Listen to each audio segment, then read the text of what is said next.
Balengi ay burom ya ka sacred tradition, bale omde tangka scripture, omde tangka jingto bakuy, namar syuha banto ya ka jingto bakuy, ki apostol kilayalap.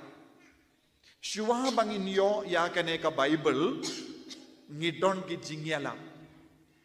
Ka Bible kam shimlawan ningkong, henre ki jingyalap kalawan ningkong. Ka Bible kalawan hadin ka jingyalap jongki apostol. Tinakata ka daw ngiyong sacred tradition. Sacred kabamot kul. Sacred scripture. Sacred kabamot bakuy. Bakintang tam. Ka jingto bakuy kalong kintang tam. But kumjuru ya ke jingikay baro jo habang ngidon haka balangro kilong kibakuy. Nakataka daw kabalang kabu sacred tradition. Ya ka jingikay kabahyar pateng. Kane kalong kabakongsan na kapinta jongi. Buna pa rin jongi ngim sautu yang kane kapinta.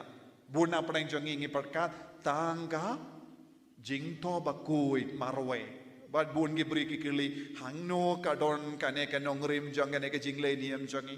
Bun gibri kikili ngam lapre haka Bible hangno lato ngihabale kumne. Habang ngikili kumne ngikalet baka balang Katolik kadon ka paya baar kalong sacred tradition ya ka jingikay kabahyar pateng. Kaniru kalong jingikay bakuy namar kata ka jingikay kawanaye ya ka ba ki apostol kila yesngo naka shindur jongo Jisu.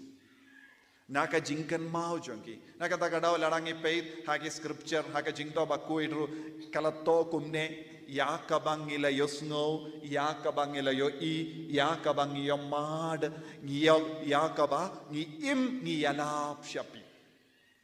Omde tang ya ka balato henre ya ka ba kiyomad personal. Kamut sacred tradition kabamut kane kawan mi na ka personal relationship jongi apostol badu Jisu kay ka ba kongsan ladalong kumta kay ka ba kongsan ka personal relationship ka jingyos ngo baro ka ba kilayos ngo na ka shindur jong u Jisu ya ka ba kilayo I dala ki jongi keman kilayo I ay dala ki jongi keman kilayo I ya ka jingsha shitom jongo Jisu kilayo I ya ke kambala ka ba Jisu lale kilayo I kumno Jisu kran bat ki buryu kilayo I kumno Jisu pinyade bat ki buryu kilayo I kumno Jisu ya kran bat ki kilayo I kumno Jisu la shashitom